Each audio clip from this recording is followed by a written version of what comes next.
Estamos en el techo del mundo. Detrás de mí la gran pirámide negra del Everest, que como todos sabemos es el pico más elevado de la Tierra, con 8.848 metros. Sobre mi cabeza aproximadamente la cumbre del Lhotse, que es la cuarta montaña más alta con algo más de 8.500 metros, y el Nupse, que es una montaña algo más baja, de 7.000 y pico metros, pero que destaca poderosamente por esa bonita silueta. Bueno, pues nos hemos venido hasta aquí, hasta el corazón del Himalaya, para explicar cómo se ha formado la cordillera y por qué el Everest es el punto más alto. Y también para explicar un hecho muy significativo desde el punto de vista geológico, y es que las rocas que forman la cumbre del Everest son rocas sedimentarias que tienen fósiles.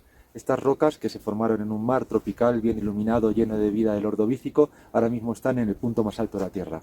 ¿Cómo llegaron hasta allí? ¿Cómo fue el proceso? Bueno, pues eso es lo que vamos a explicar en este Geolodía del Everest, Geolodía del Techo del Mundo. El Himalaya se extiende como una muralla desde las llanuras del Ganges al sur hasta la meseta del Tíbet al norte y se reparte por Pakistán, India, China, Nepal y Bután. Es una cordillera de superlativos, pues es la más alta, la más reciente, la más activa y la que se ha elevado más rápido. Himalaya significa el almacén de las nieves en sánscrito, pues alberga más de 40.000 glaciares y es la mayor acumulación de hielo fuera de los polos. Con 2.400 kilómetros de longitud y 400 de anchura no es la cordillera más extensa del planeta, pero sí la más alta, pues alberga los 14 8000 y más de 80 7000. La India formaba parte de un supercontinente llamado Gondwana hasta que hace 140 millones de años se separó de él y se convirtió en una isla que se desplazó hacia el norte cruzando el Océano Índico. El movimiento fue muy rápido, de más de 15 o 20 centímetros al año, hasta que hace unos 50 millones de años la India chocó con Asia, provocando una enorme colisión continental que originó la cordillera del Himalaya. La India sigue penetrando hoy en día en Asia, lo que significa que la cordillera aún está activa y sigue creciendo. La convergencia de dos placas tectónicas lleva inevitablemente a que una se introduzca por debajo de la otra, en un proceso llamado subducción. De este modo, en realidad la India era un pasajero a bordo de una gran placa tectónica que subducía bajo la placa euroasiática. Esta subducción fue consumiendo los miles de kilómetros del océano que separaba ambas masas continentales hasta que se produjo la colisión. Como resultado de esa colisión, la corteza terrestre se engrosó debido al apilamiento de láminas de kilómetros de espesor de rocas unas sobre otras. Los sedimentos marinos acumulados en la plataforma continental de la India fueron entonces deformados, transformados y elevados sobre el continente. El ejemplo más paradigmático es la cumbre del Everest, cuyas rocas se formaron en una zona litoral poco profunda de hace 470 millones de años. No hay mejor ejemplo de lo dinámico que es nuestro planeta. Un antiguo fondo oceánico es hoy el techo del mundo. El Everest se sitúa en el Himalaya central, haciendo frontera entre Nepal y China, de manera que la vertiente sur se ubica en Nepal y la septentrional en el Tíbet. En realidad, el Everest forma parte de un enorme macizo en el que se sitúan otras gigantescas montañas, como son el Lhotse, el Makalu y el Cho-Oyu, que son respectivamente la cuarta, quinta y sexta montañas más altas de la Tierra. La vertiente meridional del Everest destaca por formar un enorme valle colgado encajado entre las paredes de estas colosales montañas. Vamos a ver ahora cómo se accede hasta la vertiente meridional del Everest. Desde Katmandú, la capital de Nepal, lo habitual es volar en avioneta hasta el aeródromo de Lukla para iniciar un viaje a pie que dura entre 7 y 10 jornadas. El primer punto importante del recorrido es Nanche Bazar, la capital del mundo Sherpa, situada a 3.500 metros de altitud. La ruta sigue remontando el valle del Dudh Khosi, ganando elevación y adentrándose en el corazón de las montañas. Algunas pequeñas aldeas se sitúan en el valle y en ellas han construido alojamientos para albergar a los senderistas. La parte final del recorrido va paralelo al glaciar del Khumbu, que nace en la propia vertiente meridional del Everest, en un paisaje eminentemente mineral.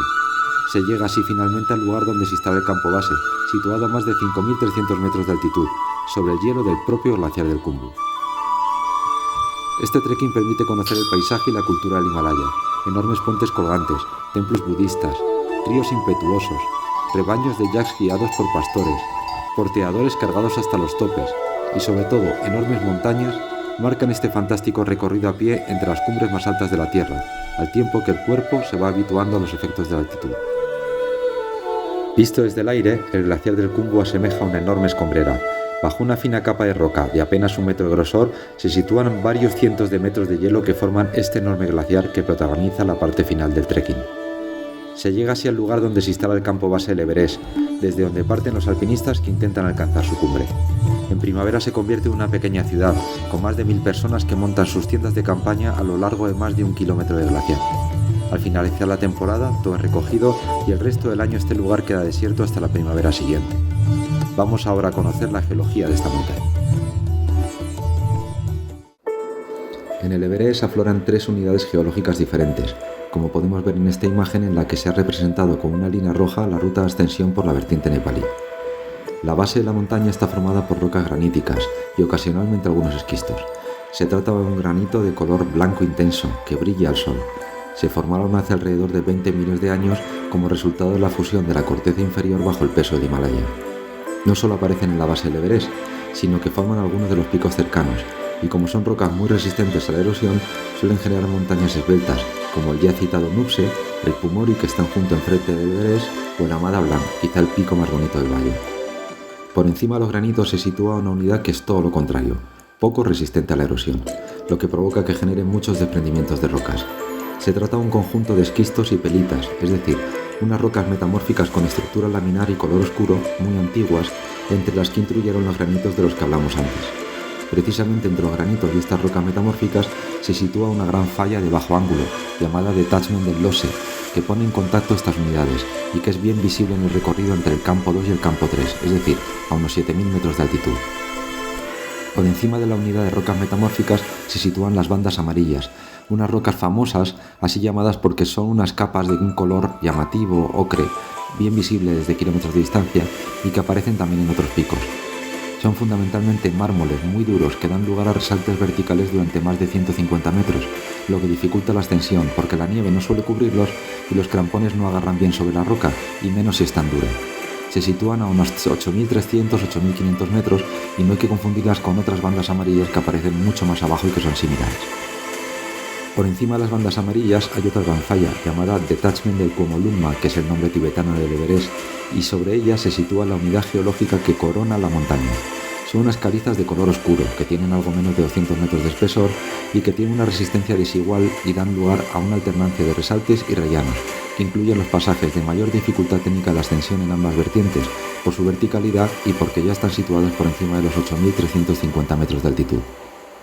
Es en esa unidad, formada en un mar tropical poco profundo y bien iluminado, batido por el oleaje y con arrecifes llenos de vida, donde aparecen fósiles de organismos de hace más de 450 millones de años, que ocuparon hábitats tropicales en uno de los más importantes episodios de diversificación biológica de la historia de la Tierra. Pero que nadie se imagine que son fósiles espectaculares como los que recrea esta película china. Son fragmentos microscópicos de braquiópodos, conodontos, trilobites y crinoideos. Lo más curioso es que fueron encontrados por primera vez a principios de los años 60, un poco antes de que se descubriera la tectónica de placas, así que los geólogos de la época debieron tener una sensación agridulce. Por un lado, la sorpresa de ver que el techo del mundo era un antiguo mar, pero por otro lado, el no saber explicar cómo podía ocurrir eso. Vámonos ahora hasta el campo base del Everest para conocer su geología, y si hay un rasgo geológico que destaque en el campo base es sin duda la cascada del Khumbu. Aquí estoy al pie de la cascada del Khumbu, sin duda uno de los tramos más famosos de la ascensión al Everest por la vertiente nepalí, y que como podéis ver en realidad no es una cascada, no deja de ser un enorme glaciar que se precipita ladera abajo por una fuerte pendiente, fragmentándose en miles de trozos. El glaciar del Khumbu es uno de los más largos de Nepal, tiene casi 20 kilómetros y nace allí arriba, no lo vemos, detrás de las nubes, en un pico que forman nada más y nada menos que el Everest, el Lhotse y el Nupse. Desde esa posición, con un fondo de valle colgado más o menos a unos 6.400 metros, se precipita, como digo, valle abajo, originando este tramo que sin duda es uno de los más complicados y más comprometidos para los alpinistas. No solamente porque haya que encontrar un recorrido en su laberíntico trazado, sino también porque al ser un glaciar activo, un glaciar que se está moviendo, el glaciar cambia día a día y es bastante frecuente, estando en el campo base, oír el ruido atronador de desprendimientos de grandes bloques de hielo que se caen o de grietas nuevas que se abren. Así que es un tramo bastante comprometido, como digo, para atravesar, porque cambia día a día y que generalmente se intenta cruzar por la noche, a última hora de la noche y antes del amanecer justo, que es cuando las temperaturas hacen que esté el glaciar congelado el agua que fluye tanto por su superficie como a niveles intermedios como en su base se congele, de tal manera que el glaciar esté quieto, esté estable y sea el momento más seguro para intentar atravesarlo. En cualquier caso, cualquier alpinista que suba al Everest por esta vertiente tendrá que cruzarlo varias veces y sin duda, como digo, es el tramo más comprometido de por lo menos la parte inicial. Ahora que conocemos la geología del Everest, solo nos falta iniciar su ascensión. Para ello, desde el campo base, la ruta remonta a la cascada del Khumbu en un recorrido técnico y peligroso, pero a la vez tremendamente espectacular. Es en este tramo y en los últimos metros antes de llegar a la cumbre donde se concentran gran parte de los accidentes que tienen lugar en esta ascensión. Como ya os he comentado anteriormente, la cascada del Khumbu se suele cruzar de noche, que es cuando es más estable. Eso reduce en parte el riesgo del desprendimiento de grandes bloques de hielo, pero por otro lado complica la ascensión porque la falta de luz hace que sea más difícil orientarse. Suele ser habitual salir entre las 12 de la noche y las 3 de la madrugada. En muchos tramos hay instaladas cuerdas que ayudan a superar las grietas y los tramos más verticales. La falta de oxígeno, pues se estalla por encima de los 5.500 metros, dificulta cualquier maniobra y hace que el ritmo de ascensión sea mucho más lento de lo habitual.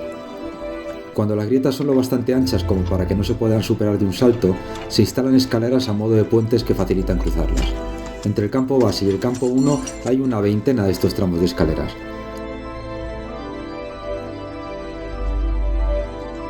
Es impresionante pasar al pie de estos enormes bloques de hielo, más altos que edificios de 3 o 4 plantas, que pueden derrumbarse en cualquier momento.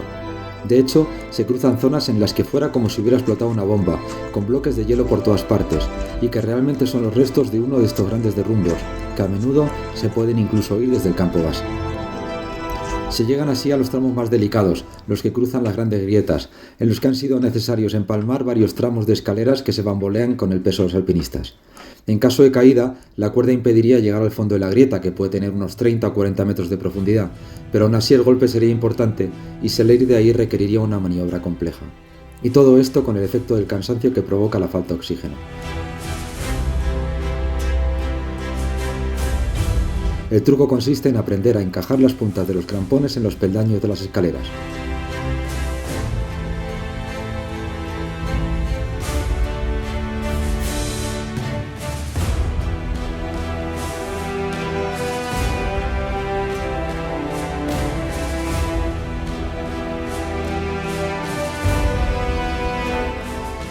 En ocasiones, las escaleras sirven también para superar resaltos verticales.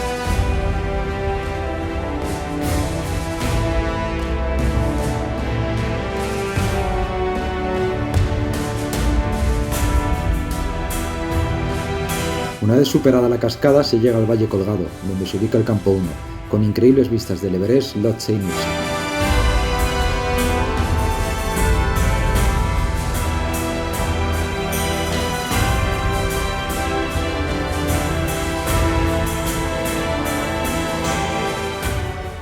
Bueno, aquí estamos en el campo 1 del Everest. Hace 9 grados bajo cero, lo cual no está nada mal para lo que podía ser esto. Y nada, hemos salido del campo base hace 3 horas y media. Hemos cruzado la siempre emocionante cascada del Khumbu, prácticamente de noche, que es cuando está más estable y más segura. Y acabamos de llegar aquí, nada, todavía con las primeras luces, no nos pega el sol. A ver si nos pega una vez y empieza a calentar. Pero vamos, muy bien. Ahora seguiremos enseguida hacia el campo 2. El tramo entre el campo 1 y el campo 2 remonta al Valle del Silencio, también llamado por los anglosajones Western Khum, ya que Khum significa valle en galés y así lo denominaron los primeros en observarlo. Se trata de un enorme valle colgado, rodeado de grandes montañas, cuyo fondo es de apariencia plana pero que salva de manera constante un desnivel de casi 600 metros entre el campo 1 y el campo 2. Además, se aprecia también muy bien el contacto entre los granitos y las rocas metamórficas subyacentes, delatando la posición del detachment del Lhotse, esa enorme falla normal que afecta a la parte inferior de la serie geológica. El color claro de los granitos y el oscuro de las rocas metamórficas es la clave para identificar la posición de la falla.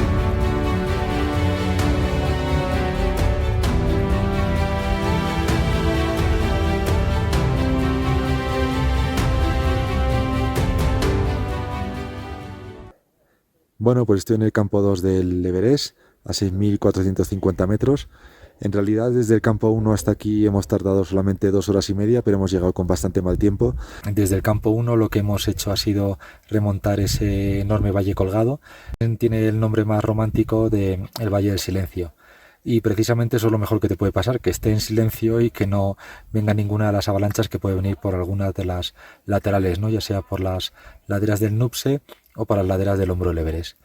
Y este es un lugar importante tanto para la ascensión como desde el punto de vista geológico. Para la ascensión es porque mucha gente aquí pasa 2 noches para aclimatar, porque es un lugar seguro, un lugar cómodo, un lugar protegido del viento, así que dentro de lo incómodo que es un lugar a 6.450 metros, no está nada mal. Y luego, por otro lado, desde el punto de vista geológico, estamos justo en el contacto entre 2 de las unidades geológicas. De aquí para abajo tendríamos el granito y de aquí para encima ya tendríamos las series del Everest, que es una mezcla de rocas metamórficas que incluyen pizarras, esquistos, incluso unas areniscas, y que forman toda la pared del Lhotse y del Hombro y del Nupse. Desde el campo 2 se debe remontar la cabecera del Valle del Silencio hasta llegar a la pared del Lhotse. Un momento clave en la ruta es cruzar la Rimaya, el punto donde el glaciar se rompe por el cambio de pendiente, generando una gran grieta transversal. Empieza así un tramo muy vertical y expuesto al viento y a las avalanchas que conduce al campo 3. La ascensión entre el campo 2 y el campo 3 también suele iniciarse antes del amanecer. Las luces de las linternas frontales reflejan el tráfico de porteadores y alpinistas moviéndose por este complicado tramo durante toda la noche. Ya de día se puede apreciar lo espectacular de este tramo, en un ambiente de montaña soberbio.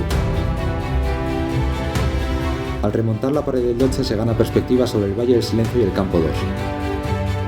El campo 3 se instala en una sucesión de pequeñas repisas de hielo, bajo los impresionantes escarpes de la pared del Lhotse y Nupse, formados por rocas metamórficas intensamente plegadas y fracturadas.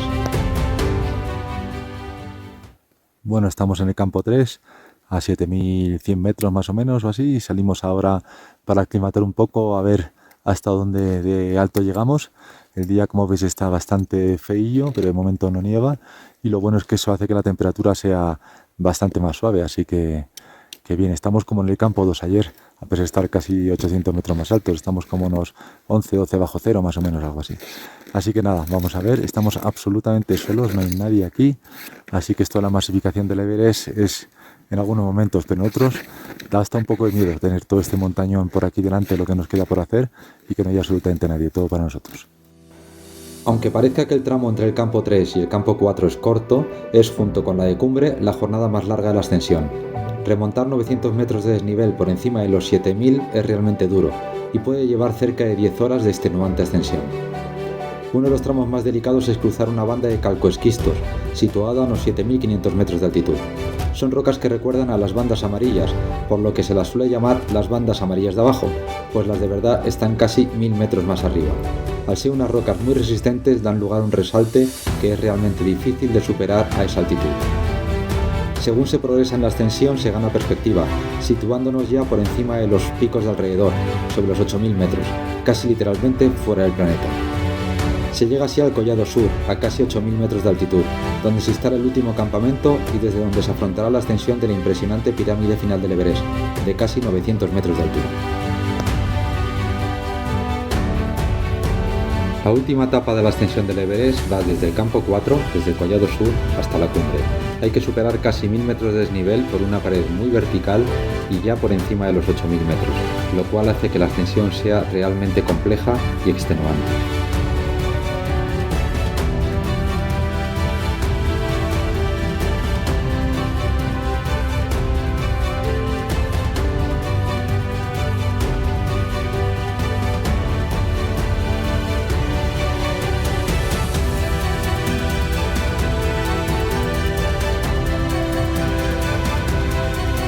Como esta jornada es muy larga y lo habitual es tardar entre unas 20 o 24 horas en salir del campo 4, llegar a la cumbre y volver a bajar, se suele salir por la noche, a las 8 o 9, para realizar buena parte de la ascensión antes de que amanezca. El recorrido atraviesa varios puntos clave. Por un lado, el balcón, un rellano situado a mitad de ascensión que permite comprobar el ritmo que llevas y saber si tienes buenas perspectivas de alcanzar la cumbre. Más arriba están las bandas amarillas y la cumbre sur, donde se inicia una afilada arista que lleva hasta la cumbre.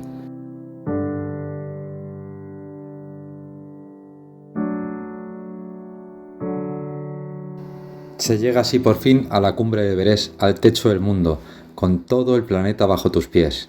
Y no deja de ser maravilloso pensar que este lugar, aquí arriba, está formado por rocas que se crearon en un antiguo mar tropical lleno de vida hace millones de años.